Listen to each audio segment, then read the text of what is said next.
बहु हिंपुटी होईचे मायपोटी, नको रे मना यातना तेची मोठी. निरोधे पचे कोंडिले गर्भवासी, अधोमुख रे दुःख त्या बाळकासी. जय जय रघुवीर समर्थ श्रीराम. या ठिकाणी जाणीव करून देत असताना, मार्गदर्शन करत असताना, गर्भात असलेल्या बाळकाची अवस्था या ठिकाणी वर्णन केलेली आहे. गर्भामध्ये होणारं दुःख जे आहे, गर्भामध्ये होणाऱ्या ज्या यातना आहेत, त्याचं वर्णन या ठिकाणी समर्थ करतात. आणि ते करत असताना समर्थ म्हणतात, बहु हिंपुटी होईजे मायपोटी, नको रे मना यातना तेची मोठी. निरोधे पचे कोंडिले गर्भवासी, अधोमुख रे दुःख त्या बाळकास. बघा ना, त्याचं वर्णन करत असताना मल मूत्र ओक हे सगळं ज्या ठिकाणी आहे, त्या ठिकाणी माणसाची निर्मिती आहे. या पिंडाची, या देहाची निर्मिती आहे. खर तर एखाद्या ठिकाणी जर आपण प्रवास करत असो आणि त्या प्रवासादरम्यान असलेल्या रोडच्या बाजूला जर काही घाणीचं साम्राज्य असेल, घाण जर असेल काही, तर तेवढा रस्ता आपण कधी पार करतोय, कधी ओलांडून जातोय, यासाठी आपण प्रयत्न करत असतो, यासाठी आपण धावपळ करत असतो. वाहन असेल तर त्यासाठी आपण वेग वाढवतो त्या ठिकाणी, का तर उग्र वासाला, घाण वासाला म्हणून. एखाद्या गटाराच्या बाजूने जर जात असो आपण, तर जेणेकरून आपले डोळे, आपली नजर, आपली दृष्टी तिकडे फिरकवत नाही. नाकाला रुमाल बांधून आणि तिथून आपण जाण्याचा प्रयत्न करतोय. कधीतरी सार्वजनिक मूत्रालयामध्ये जर जायची वेळ आली तर आधी नाक बांधावा लागतो. नाईलाजाने म्हणून त्या ठिकाणी मनुष्य जात असतो. हे ज्या गर्भवासामध्ये सगळं आहे, खर तर या देहाची निर्मितीच त्याच्यापासून आहे. मलमूत्र आणि ओक हे सगळं दासबोधातील 3ऱ्या दशकामध्ये आणि पहिले जे 3-4 समास आहेत, त्या समासांमध्ये सगुण परीक्षा नाव, त्या समासांमध्ये सगळं वर्णन केले. काय अवस्था असते, काय प्रकार आहे तिथला, ते सगळं मांडलेलं आहे, सांगितलेलं आहे. कधीतरी प्रवास करत असताना बसमध्ये एखाद्याच्या बाजूला बसावं त्या सीटवर आणि त्याला त्या बसमध्ये त्रास व्हावा आणि त्याने त्या ठिकाणी वॉमिटिंग करावी, वांती करावी, वमन. आजूबाजूचे, तो सीट तर खाली होतो, पण आजूबाजूचे सीट पण खाली होतात. आणि मग माणसं बोलतात, भले आम्ही उभे राहू, पण त्याच्या बाजूला काय, त्याच्या जवळ काय, त्याच्या बाजूला पण नको. ज्या गर्भवासामध्ये सगळं भरलेलं आहे, त्या गर्भवासाचं वर्णन या ठिकाणी समर्थ करतात. मल मूत्र आणि ओक एवढंच नाही, एखाद्या अंधाऱ्या खोलीमध्ये जर माणसाला ठेवलं तर त्याला राहू शकत नाही तो काही काळ. आईच्या गर्भात कुठे बल्ब लावलेला आहे, कसला प्रकाश आहे तिथे. एखाद्या छोट्याशा रूम मध्ये, एखाद्या छोट्याशा खोलीमध्ये जर माणसाला बंदिस्त केलं तर तो म्हणतोय गुदमरल्यासारखं होत आहे, कोंडल्यासारखं होत आहे. आईच्या गर्भाची व्यवस्था जर पाहायला गेलं तर त्या ठिकाणी जागा अगदी पार असं मुटकुला म्हणतात त्याला, असं पूर्णपणे एक असं सगळं हात पाय एकत्र येऊन अशा प्रकारची अवस्था असते, ती एकत्र घेऊन राहिलेला असा कोंडलेला अशी अवस्था असते. क्लेशदायक अवस्था असते त्या ठिकाणी. आणि एवढंच नाही, अधोमुख असतोय तो, अधोमुख. काय दुःख असेल त्या ठिकाणी फक्त वर्णन करा, फक्त कल्पना करा, कल्पना करा. आईने काहीतरी तिखट खावं आणि त्या बाळाला त्रास व्हावा, आणि आईने काहीतरी त्या बाळाला त्रास होईल अशा प्रकारे खावं आणि त्याचा त्रास त्या बाळाला व्हावा. सांगू शकत नाही, वर्णन करू शकत नाही, बोलू शकत नाही, अशी जागा येते, अशी अवस्था आहे त्या ठिकाणी. आणि हे सगळं ज्या वेळेला मनुष्य विचार करतोय ना, त्यावेळेला माणसाला हे जीवन, हे जन्म, हे गर्भवास नकोसा वाटतोय गर्भवास. आणि म्हणून ज्या वेळेला नवही द्वार बुजली जातात, बाहेर पडावं म्हणून तरफडत असतो तो जीव, त्यावेळेला भगवंताला प्रार्थना करतोय, देवा जरी तू मला इथून सोडविसी, गर्भवास हा चुकविना पुन्हा नये येथे. तुमचं स्तवन करेन, तुमचं भजन करेन, तुमचं नामस्मरण करेन, तुम्हाला आठवीन देवा.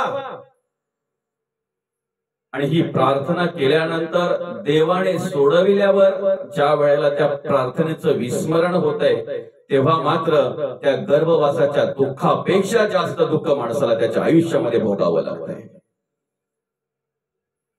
गर्भवासात होणारा जो काही त्रास आहे, गर्भवासात होणाऱ्या जे काही वेदना आहेत, जे काही दुःख आहे, त्या दुःखातून मुक्त होण्यासाठी आपण देवाला केलेली प्रार्थना, देवाला केलेला नवस, देवाकडे केलेला संकल्प ज्या वेळेला आम्ही विसरतोय, त्यावेळेला विस्मरणामध्ये कार्य करत असताना गर्भवासात जे दुःख नाही, त्यापेक्षा कित्येक पटीने दुःख त्या माणसाला त्याच्या आयुष्यामध्ये भोगावं लागतंय. का?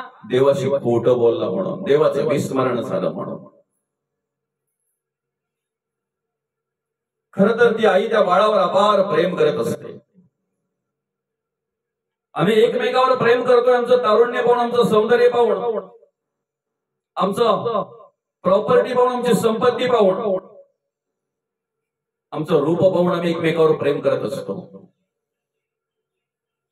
पण गर्भात वाढणारं बाळ काळं आहे की गोरा आहे, सुंदर आहे की कुरूप आहे, मुलगा आहे की मुलगी आहे, चांगलं आहे की अपंग आहे, हेही न पाहता ती बिचारी माता त्या बाळावर प्रेम करत असते. तिच्या स्वतःच्या देहावरचं प्रेम कमी करून आणि ते अधिक करून बाळाचा विचार करत असते. त्या बाळाने व्यवस्थित राहावं म्हणून ती माता तिच्या आवडीच्या ज्या काही वस्तू आहेत, पदार्थ आहेत, ते बाजूला सारते, खात नाही. का? माझ्या बाळाला त्रास होईल. आतमध्ये त्या आईच्या गर्भात असताना त्या बाळाने लाथा माराव्यात,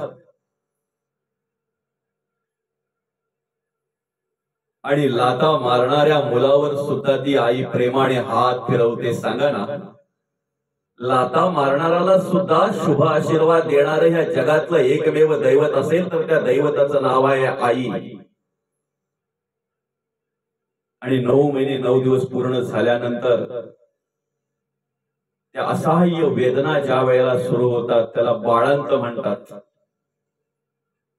कदाचित बाळाला जन्म देता देता मातेचा अंतही होऊ शकतो. आणि काही ठिकाणी आम्हाला पाहायला मिळते की अवस्था, बाळ जन्माला आलं काय आणि आईने ह्या जगाचा निरोप घेतला काय. बाळाला जन्म देण्यासाठी ती आई स्वतःच्या जीवाचा विचार करत नाही, स्वतःच्या प्राणाचा विचार करत नाही. जन्म झाल्यानंतर त्या आई वडिलांना विसरणं हे सगळ्यात मोठं पाप आहे, सगळ्यात मोठं पाप आहे. आणि म्हणून त्याच्या जीवनामध्ये त्याला दुःख भोगावं लागतंय, त्याला वेदना भोगाव्या लागतात, त्याला नाना प्रकारचे कष्ट सहन करावे लागतात. का? आपल्यावर निष्कामतेने निरापेक्ष प्रेम करणारे हे तीन जे दैवत आहेत, एक म्हणजे संत, दुसरे म्हणजे भगवंत आणि तिसरे म्हणजे आई वडील.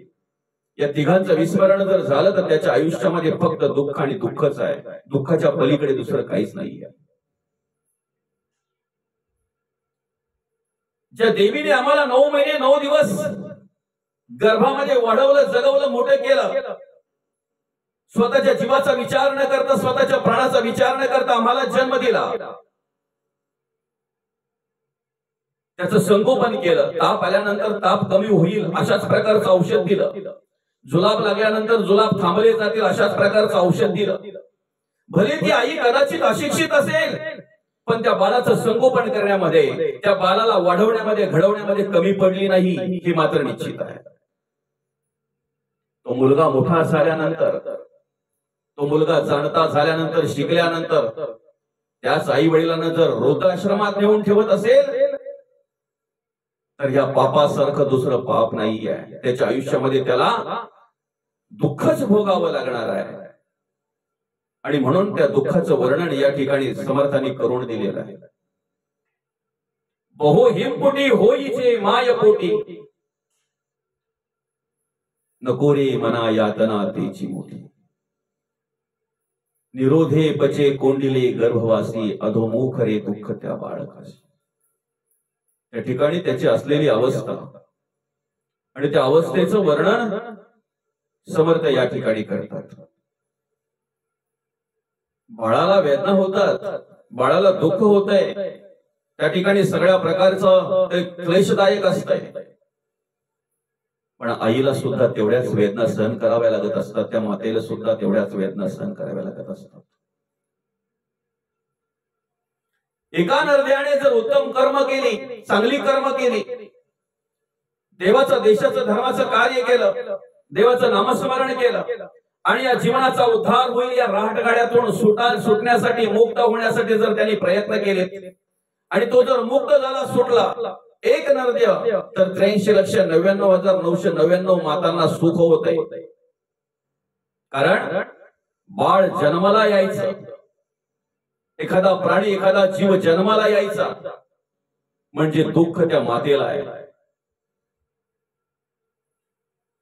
जन्माला यायचं म्हणजे ती माता कष्टविली जाते, त्या मातेला कष्ट आहे.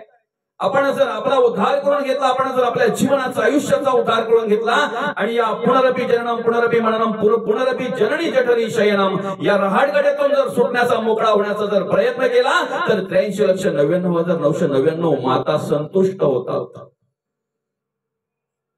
त्यांना कुठल्याही प्रकारचं दुःख भोगावं लागत नाही.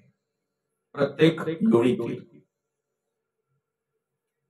जो गर्भवास आम्हाला नकोसा वाटतोय, त्या गर्भवासाचं वर्णन करत असताना जगद्गुरु तुकोबा म्हणतात, तुका म्हणे गर्भवासी सुखे घालावी आम्हासी. देवा, या नरद्यामध्ये आल्यानंतर जर तुमचं विस्मरण आम्हाला होणार नसेल, तुमचं स्मरण जर आम्हाला राहणार असेल, तुमचं परमार्थ, तुमची भक्ती जर आमच्याकडून घडणार असेल, आमचा जन्म झाल्यानंतर आम्ही तुम्हाला केलेला संकल्प, तुम्हाला केलेली प्रार्थना जर आमच्या आठवणीत राहत असेल आणि त्याचप्रमाणे जर आमच्याकडून देवाचं, देशाचं आणि धर्माचं कार्य जर घडत असेल, देवा, पांडुरंग परमात्मा, हे श्रीरामा, तुमचं स्मरण जर आम्हाला अखंड होत असेल, अखंड तुमचं नामस्मरण जर आमच्याकडून घडत असेल आणि तुमचं देव कार्य जर आमच्याकडून घडत असेल, होत असेल ना, तर असे कित्येक गर्भवास आम्ही सहन करायला तयार आहेत, अशा प्रकारची प्रार्थना जगद्गुरु तुकाराम महाराज करतात. का? आम्हाला देव कार्य करायला मिळते, आम्हाला देवाचं कार्य करायला मिळतंय. आमच्याकडून सत्कर्म, सद्विचार, सद्गुण आणि सदाचार जर घडत असेल, धर्माच्या विचारांचा प्रसार आणि प्रचार जर आमच्याकडून घडत असेल, संतांच्या विचाराचा प्रसार आणि प्रचार जर आमच्याकडून घडत असेल, आमच्या विचाराने कित्येक उद्ध्वस्त झालेले संसार जर चांगले उत्तम होत असतील, खऱ्या अर्थाने जर आमच्या देहाचा समाजाला फायदा होत असेल, परोपकारा कारणे जर आम्ही आमचा देह कष्टवीत असू, तर तुमचं हे कार्य करण्यासाठी आम्ही कितीही वेळा गर्भवास सहन करायला तयार आहोत. आणि निश्चित जर जन्म झाल्यानंतर देवाला केलेल्या प्रार्थनेचं जर विस्मरण झालं नाही आणि देव कार्य जर आपल्याकडून घडत असेल तर आपल्या जीवनामध्ये आपल्या आयुष्यामध्ये सुख आणि सुखच आहे, दुःख कदापि नाही, कदापि नाही. फक्त ते सुख प्राप्त करून घेण्यासाठी आपण देव कार्य करायला पाहिजे, देवाचं कार्य घडायला पाहिजे. जय जय रघुवीर समर्थ.